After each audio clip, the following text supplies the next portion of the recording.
Justo parábamos diciendo, hablando de este tipo de situaciones comunicativas, de contextos en los que aparece los textos argumentativos. Había dos, el bilateral o textos bilaterales y textos unilaterales. El primero, que fundamentalmente tiene un carácter oral, es decir, se da en textos de carácter oral, es esa situación en la que normalmente mínimo dos personas o más establecen esa conversación, ese debate en torno a un tema.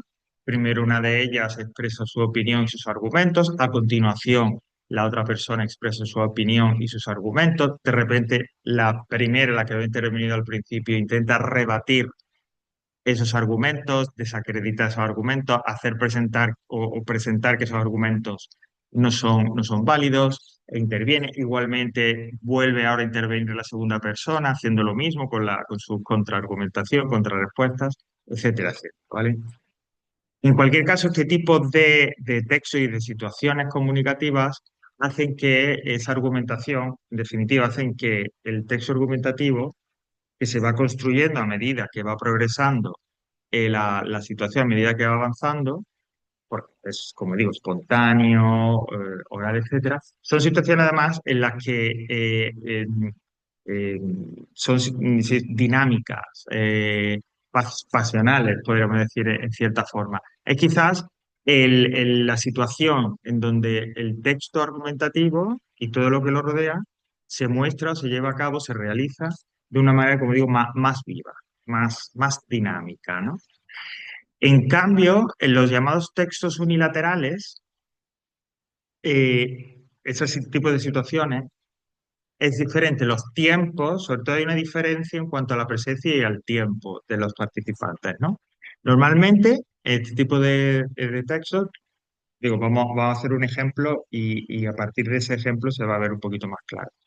Hay un periodista, un articulista que escribe para un periódico y que le encargan un texto para que opine sobre tal tema. Esa persona escribe su texto, lo envía al periódico, tanto si es online como si es en papel, se revisa, se modifica si hay que modificarlo, se cambia, etcétera, y se manda a publicar y se publica. Entre la redacción del texto y la publicación del texto pueden pasar perfectamente varios días, una semana. Es decir, no es inmediato, como en los textos bilaterales cuando tenemos a la persona delante, ¿no? Y nos enzarzamos en ese debate, ¿no? No es algo inmediato, es algo que, eh, digamos, como que tarda más, se retarda un poco. Pues bien, cuando ya se publica, esos días después que decimos, entonces es que el receptor, en este caso el lector, tiene acceso a ese texto, a esa intervención de uno de los participantes en el debate, en este caso el periodista o el opinador del periódico, lee esa opinión y ahora, claro, quedaría esa segunda parte de cómo responde, cómo el lector, sobre todo aquel que está en desacuerdo con ese artículo que ha leído, cómo responde, ¿no? Cómo expresa su opinión. Bueno, si hablásemos de un periódico en papel, que están cada vez más retroceso, pero, el lector que no está de acuerdo con la opinión que ha expresado esa persona en el artículo, para poder expresar la suya y expresarla a través del periódico, pues tendría que seguir un proceso también de cierto tiempo. Habría que escribir un pequeño texto, las llamadas cartas al director, que normalmente los periódicos las publican con ese objetivo, que los lectores responden o aclaran o dan más detalles de un tema concreto, ¿no? O bien, como estamos hablando del caso, expresan una opinión contraria a una que se ha vertido ahí en el periódico. Insisto, esta sección de cartas al director, que creo que todavía existe, digo creo porque hace mucho tiempo que ya no leo un periódico en papel, eh, normalmente suelen tener como unas reglas muy estrictas, ¿no? Pues no, el texto que escribas no puede ser de más de tantas palabras, debes de utilizar un lenguaje tal, etcétera. Bueno, pues el lector que quiere participar en el debate y responder, insisto, al que ha escrito el artículo, sigue esas reglas, escribe su carta al director y la envía al periódico. Claro, siempre está O sea, el envío del periódico solo significa que se las vayan a publicar inmediatamente o que se las vayan a publicar, sino que primero tiene también que pasar un filtro, es decir, comprobar, al igual también en cierta forma que el que ha escrito el artículo de opinión, que la carta del lector sea también publicable, ¿no? Si tenga las características necesarias y suficientes para que se pueda publicar. Quiero decir, ves cómo se ha alargado un montón el proceso del debate entre que se escribió el artículo y una persona lo leyó y respondió con una opinión contraria, perfectamente, sumándolo todo, han podido pasar 15 días, 10 días, cuando en la situación bilateral, los textos bilaterales, como decía, es todo el día. Cierto es que en este tipo de situaciones de textos unilaterales, editoriales de periódicos, anuncios, ensayos enormes, larguísimos, ¿no? Pues perfectamente, ¿no? Libros completos que son ensayos, etcétera, etcétera. Hoy en día, con el uso de Internet, pues se ha agilizado este proceso de respuesta muchísimo, ¿no? Y eso igualmente, claro, en los periódicos o revistas o blogs de información online. Se publica un artículo, yo lo leo y inmediatamente a continuación, la gran mayoría de estas páginas, la gran mayoría de periódicos online tienen esa sección de comentarios. Entonces, la respuesta, es decir, la intervención en el debate por parte del lector ya no lleva tantísimo tiempo, ¿no? Sino que de forma inmediata, una vez que el lector ha leído el artículo, inmediatamente en la sección de comentarios puede ya registrar su respuesta, su opinión, sus argumentos, ¿vale? En ese sentido, bueno, pues Internet ha agilizado bastante los plazos, ¿no? Lo cual siempre contribuye a la mejora del debate. Bueno, esto sería, como digo, la idea general, un poco hablando del razonamiento, del texto argumentativo en sí. Ahora vamos a ir poco a poco descendiendo, como yo digo, a lo material, ¿no? Al terreno. Vamos a hablar primero de la estructura. Hasta ahora, en los tipos de texto que hemos estado viendo, pues, el narrativo, el prescriptivo, el descriptivo, etcétera, veíamos normalmente una estructura más o menos clara, ¿no? El que decíamos, bueno, el texto tal lo comenzamos así. A continuación, hablamos de esto y finalmente cerramos el texto con, es decir, había como una, insisto, una estructura pautada, una estructura más o menos fija, más o menos cerrada, que nos decía cómo teníamos que ordenar los contenidos del texto, ¿no? Que iba primero, que iba segundo, etcétera. Bueno, en el caso de los textos argumentativos, la idea es que no es necesario tener una estructura fija. Hay una estructura, ¿vale? Una propuesta, un modelo que ahora después veremos, que además es un modelo un poco tradicional, el de siempre, el que tradicionalmente, como digo, se ha utilizado para los textos argumentativos, especialmente los textos que van dirigidos a un público amplio, o en situaciones tipo de conferencias, etcétera. Pero no es obligatorio, como en los otros textos, tener una estructura fija.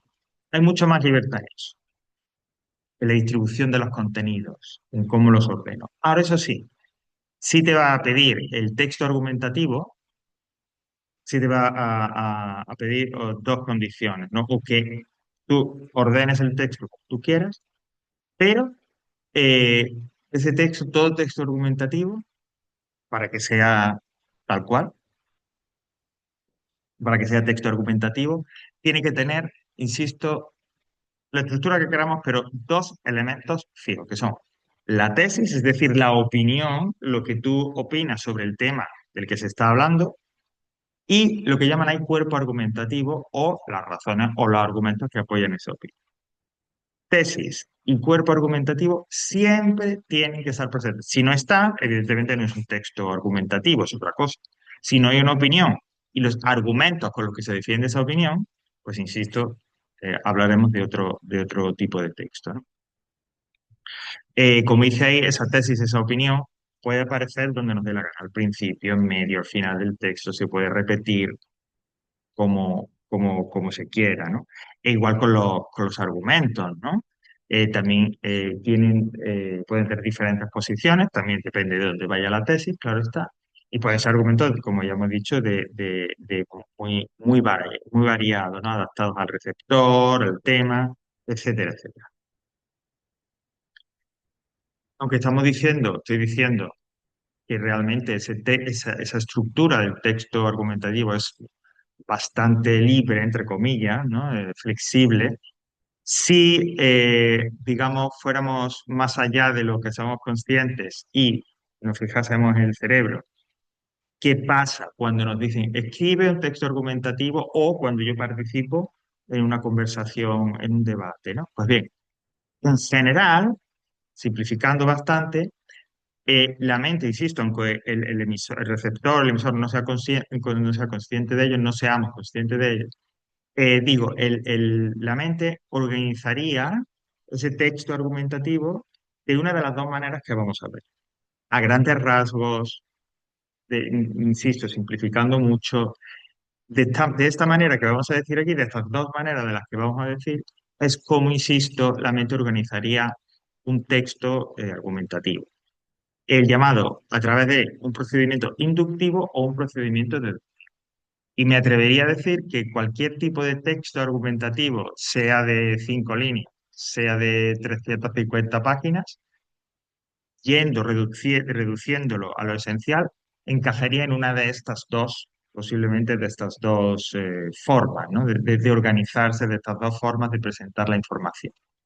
En el procedimiento inductivo es quizás entre comillas, como el que resulta, ¿no? Nos resultaría como más lógico o nos resultaría más común, porque es una forma más directa de procesar la información para el cerebro.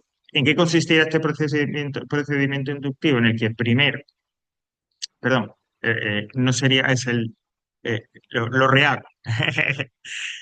El procedimiento inductivo y el deductivo es el que ahora comentaré que es el que más se utilice o quizás en el que la forma más natural de la mente de procesar la información, no el inductivo. Bueno, el inductivo, ¿qué sería? Pues que primero se presentan una serie de argumentos, evidentemente se plantea cuál es el hecho o cuál es el tema sobre el que se opina, se plantean una serie de argumentos y al final, después de todos esos argumentos, es que yo doy la opinión que tengo sobre el tema, ¿vale? Es decir, argumentos y opinión. Ese sería el procedimiento inductivo. Y el deductivo, pues sería al contrario. Primero la opinión y a continuación los argumentos que justifican, apoyan, refuerzan esa opinión. Y es este procedimiento deductivo, insisto, el que quería decir que era como, o puede resultar un poco más natural, ¿no? Para la mente, para el proceso de información, casi que por defecto, digamos, para la mente es como más lógico seguir ese orden de primero la opinión y luego los argumentos, las ideas que la apoyan, ¿vale? Por eso, de repente, si uno nos piden escribir el texto argumentativo y empiezo a escribirlo, seguramente lo haría con ese procedimiento deductivo. Diría de qué tema estamos hablando, daría mi opinión y luego los argumentos. En cualquier caso, cualquiera de las dos formas de organizar el texto es válida, ¿vale? Simplemente es, bueno, pues la que mejor nos venga o simplemente la que nos salga, como digo, de forma natural, ¿no? Bueno, y pues para aquellos que pues necesitan tener un orden claro, necesitan una estructura clara, necesitan ver, como digo claramente, cómo se ordena el texto, pues aquí también hay una estructura, ¿no? Un orden para crear un texto argumentativo. Ya digo, sobre todo es un orden que se ha venido utilizando siempre, tradicional, está dentro de la retórica clásica, como dicen ahí, ¿no? La retórica, en esa acepción de retórica clásica, es la preparación de la persona para hablar en público y convencer y resultar eh, am, eh, convincente, ¿no? Resultar positivo, resultar optimista para el que nos escucha, ¿no? Fundamentalmente, pues convencerlo, como digo. Esas ideales de la retórica, ¿no? Ese hablar en público y dar esa buena imagen. Bueno, pues esa estructura tradicional tampoco va a diferir mucho del armazón básico de las estructuras de otros textos, ¿no? De otros tipos de textos. Primero una introducción en la que cuando dice ahí enmarcar el problema, es decir, presenta el tema del que vas a hablar, del que vas a expresar una opinión, ¿vale? Y según como lo digas, ya puede, como dice ahí, captar la atención del que va a recibir ese texto e incluso empezar a ponerlo a nuestro favor. Es decir, ya expresar ese planteamiento del tema de tal manera que ya vaya un poco anunciando al destinatario, al receptor del texto, por dónde van a ir los tiros, porque más o menos cuál va a ser mi opinión. Puede decir, bueno, imaginaos, ¿no? El cambio climático se constituye hoy en uno de los problemas más serios de la humanidad. Sin embargo, habría que aclarar seguramente algunos de los aspectos e ideas que rodean a este tema. Bueno, pues ese, sin embargo, habría que aclarar, pues ya está empezando insisto, primero es como lanzar un anzuelo que la gente lo vaya cogiendo y atraerla a mi lado, en cierta forma, a mi opinión, y predisponerlo también a que vea, ¿no?, qué va a venir. Es decir, cuando yo digo, expreso, insisto, sin embargo, hay una serie de aspectos que habría que aclarar y tal, el receptor ya sabe más o menos, empieza a tener una idea clara de por dónde va a ir mi opinión. A eso nos referimos con lo de captar la atención, predisponerla a favor de su tesis. Esos también son principios básicos, como digo, de esa retórica clásica. A continuación, pues vienen las dos partes más importantes, ¿no? Que son la exposición y la argumentación. Es decir, en la exposición es presentar mi tesis, mi opinión, dar mi opinión, ¿vale? Es decir, pues tiene que ser así, con claridad, brevedad, sin extenderse mucho, sobre todo con claridad. Es decir, si yo emito una opinión y la persona, el receptor, no entiende bien qué quiero decir, pues entonces ya ahí parto como perdedor totalmente, ¿no? Tiene que ser la opinión que yo exprese muy clara, que sea o muy clara a favor o muy clara en contra, pero que no dé lugar a ambigüedades, a confusiones, a contradicciones. Y una vez que yo ya expongo mi opinión, viene la argumentación, es decir, todas esas ideas, esas razones, esos argumentos que apoyan mi opinión. Decíamos antes que la forma en la que se presenten es variadísima. Algunas ideas para presentarlo, algunas maneras de presentar esos argumentos, platanizaíno. Por ejemplo, en cadena, es decir, doy mi opinión y expongo una razón. Relacionada con esa primera razón, expongo otra. Relacionada con la segunda razón, es decir, conectada, expongo otra y así sucesivamente, ¿no? Es decir, en cadenas que un argumento se va engarzando del anterior. O la más sencilla, una argumentación por adición. Pues es decir, primero pongo un argumento, luego pongo otro, y al final es la suma de esos argumentos la que, digamos, constituye esa defensa y apoyo de tu opinión, ¿no? Y finalmente la conclusión. En la conclusión, bueno, la idea sería, mediante una frase sencilla, simple, indicarle al receptor que has demostrado que tu opinión, a través de la exposición, de argumentos, etcétera, ha demostrado que tu opinión es la correcta, ha quedado patente que es la correcta, ¿vale? Y terminar, si acaso, si es con algún tipo con algún detalle más, ¿no? Que hay un juego de palabras o algún tipo de predicción para el futuro, alguna historia de ese tipo. Es decir, algo diferente. Pero lo importante en la conclusión, lo que sí que no puede faltar es, como digo, indicar que después de lo dicho, después de tu argumentación, tu opinión ha quedado claro y ha sido confirmada. Ahí insiste, o indica también que se puede resumir las ideas fundamentales, o pueden dar unas pinceladas de los argumentos que has dicho, ¿no? Por lo visto, en el texto, debido a argumentos de carácter científico y argumentos de carácter social, por ejemplo, y no tienes que repetir. Es decir, en la conclusión no hay que repetir, ni mucho menos, todos los argumentos o las ideas que se han expuesto en el texto. Pero quizás indicar que, insisto, tu opinión ha sido ratificada, tu opinión ha sido demostrada, por esos argumentos científicos, esos argumentos sociales, etcétera. Es decir, hablar de esos argumentos, pero de una manera totalmente ejemplar. Pues a la hora de escribir un texto, Javi, lo que se quiera. O se elige, o se sigue la estructura, o se es más, insisto, hay como más libre para un poco crear ese texto como se quiera. Bueno, vamos a hablar ahora, siguiendo, insisto, ahora que esta línea que estamos ya hablando de qué hacer o cómo hacer el texto que necesitamos para hacer ya un texto de hecho, los tipos de argumentos, ¿no? Es decir, qué argumentación, qué razones, qué ideas podemos utilizar para apoyar nuestra opinión.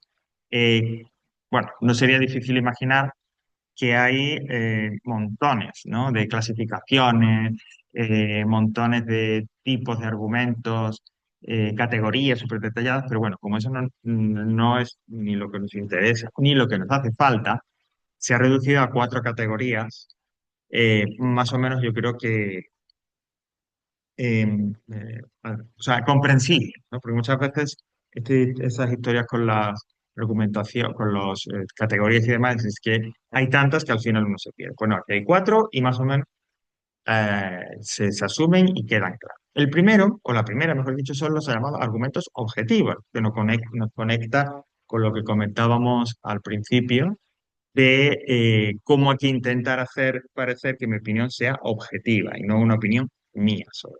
Bueno, estos argumentos objetivos, como dice Annie, son aquellos que se basan en hechos, en situaciones, pues que son verdad, que se pueden demostrar, que se pueden comprobar, evidentemente relacionados con mi opinión y que la apoyan directamente, ¿no?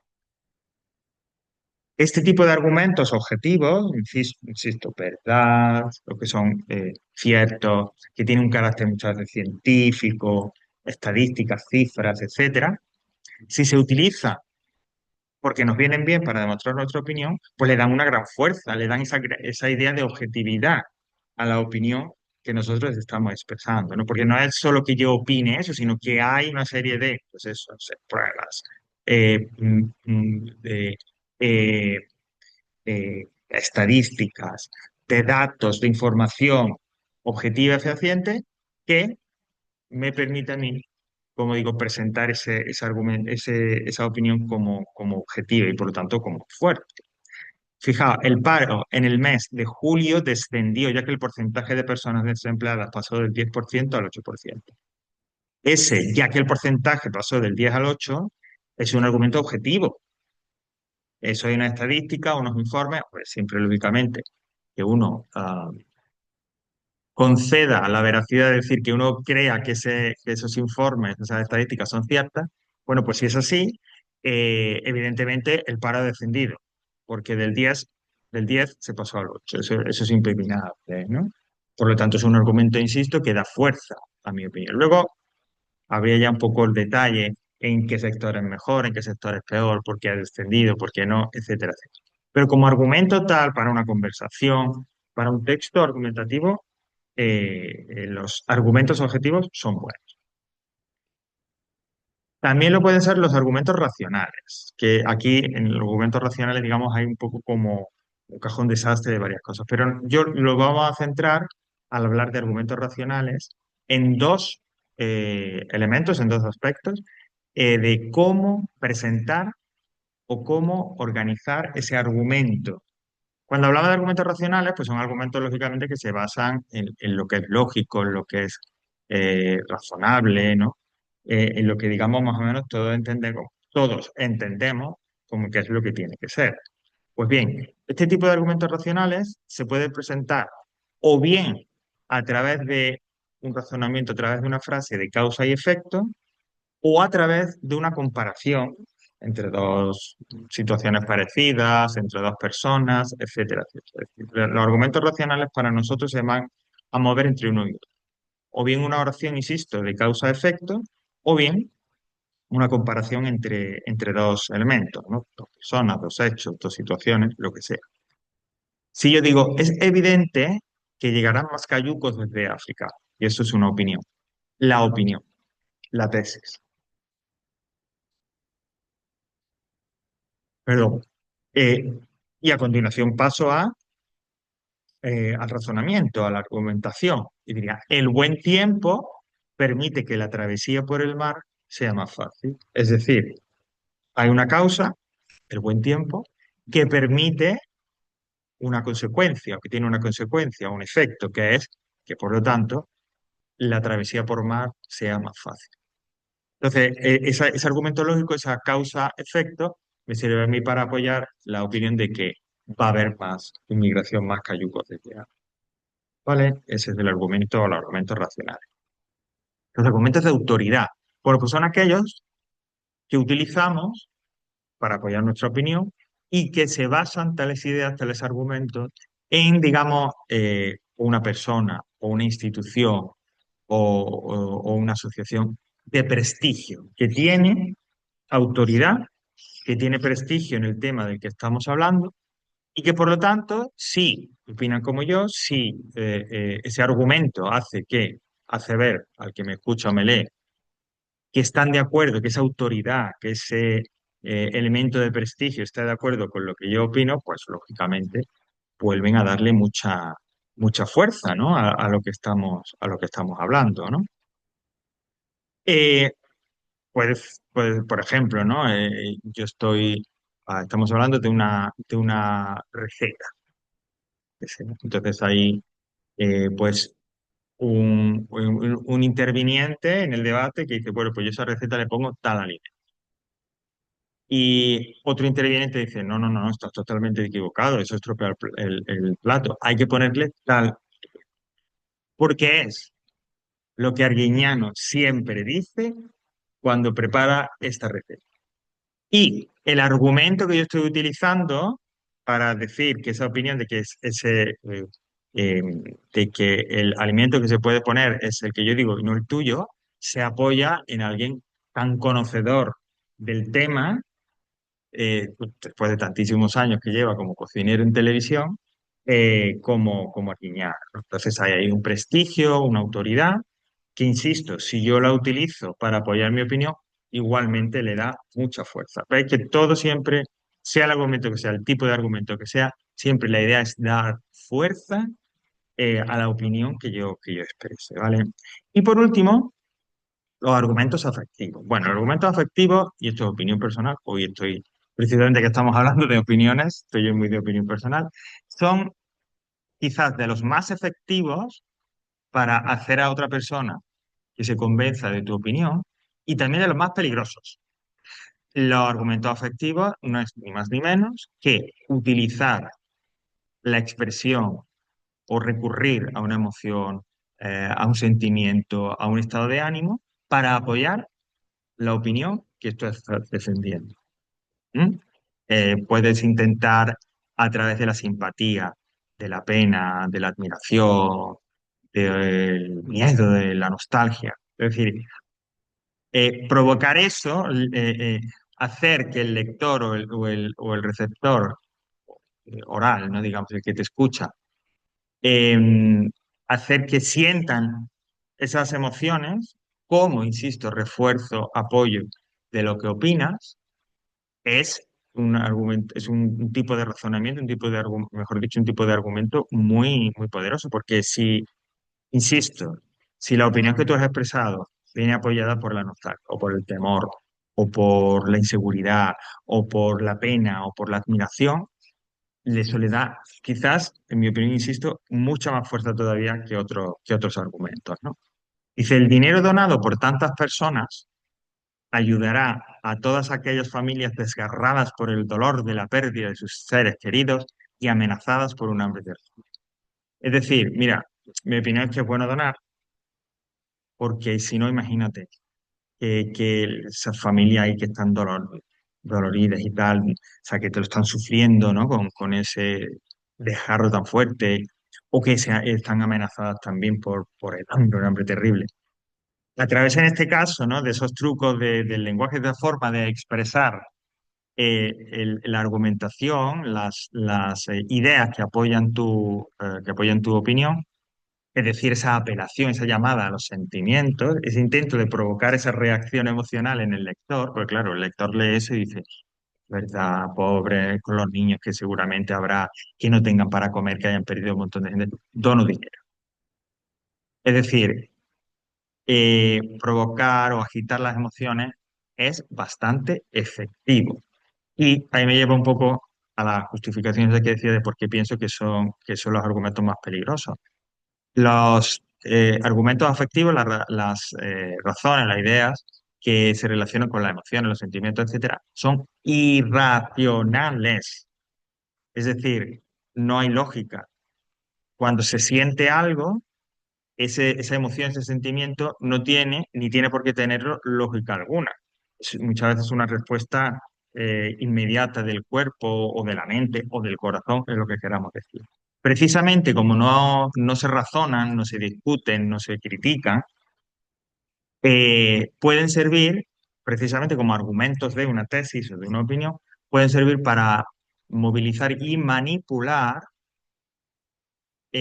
a un gran número de personas, a una masa de personas, ¿no?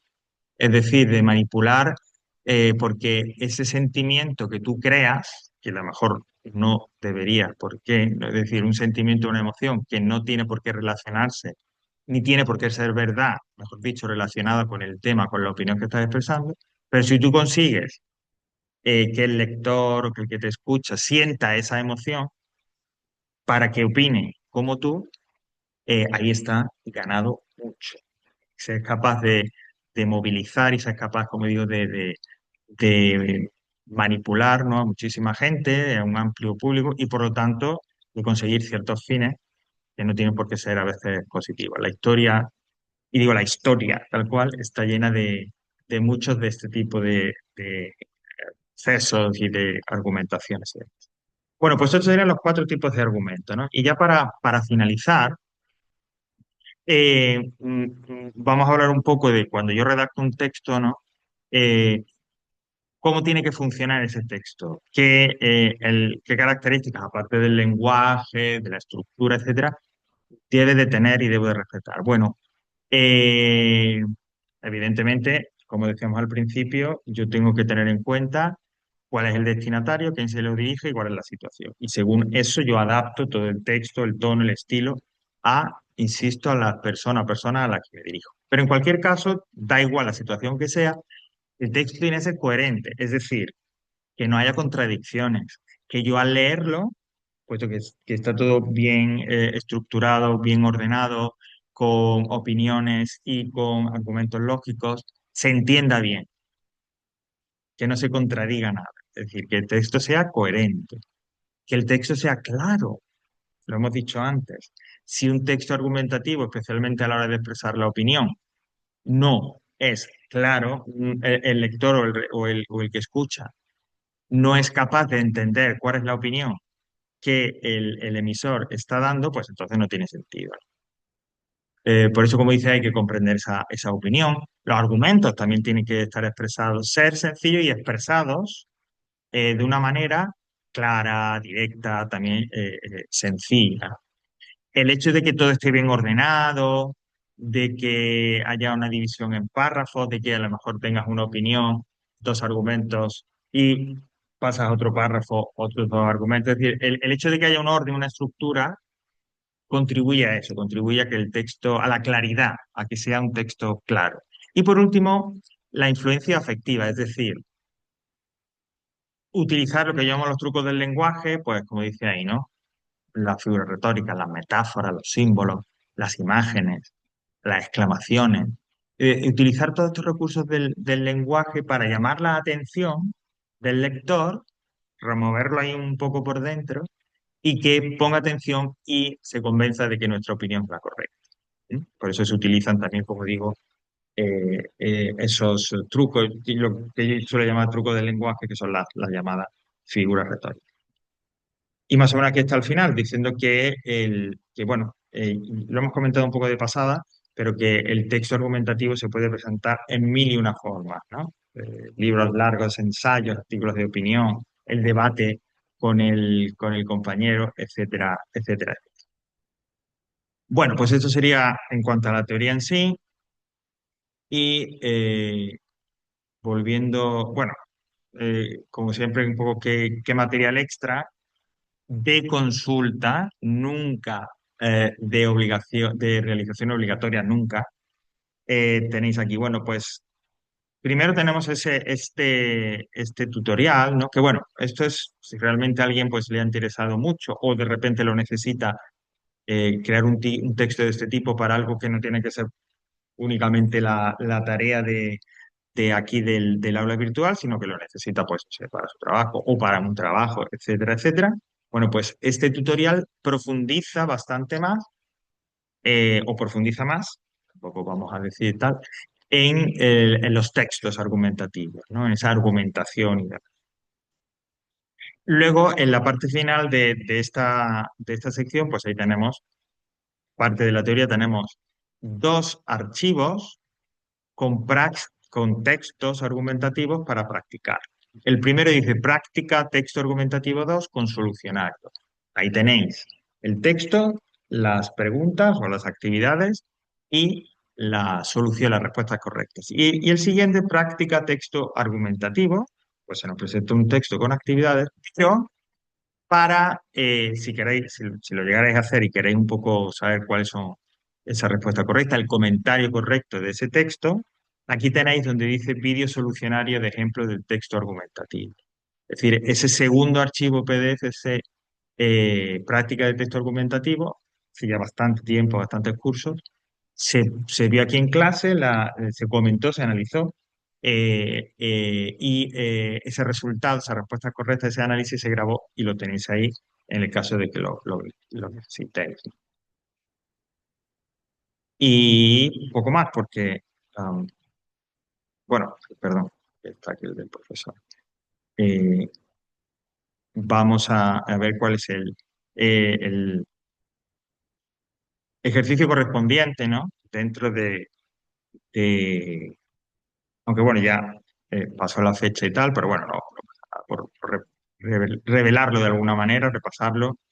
Se proponía, pues, supongo, Javi, que tú además que siempre lo haces, lo habrás ya hecho y tal. Eh, Hay un PDF, etcétera, donde hay un texto argumentativo, era concretamente un fragmento del discurso de aceptación del premio Príncipe de Asturias. El director norteamericano Woody Allen dio cuando se lo dieron, hace ya bastante tiempo, y ir a identificar, ¿no? Pues, una serie de elementos propios del texto argumentativo en ese. Y luego, pues, sí, como es habitual, la propuesta de redactar un texto, en este caso de unas 150 palabras. Ahí hay una serie de indicaciones, bueno, si habéis seguido bien y si no, nada, tampoco era tan importante. Eh, Tampoco era, como digo, tan importante, ¿no? Pero bueno, están ahí esas indicaciones para que quien quiera o quien lo necesite las pueda utilizar. Entonces, escribir un texto argumentativo sobre el siguiente tema.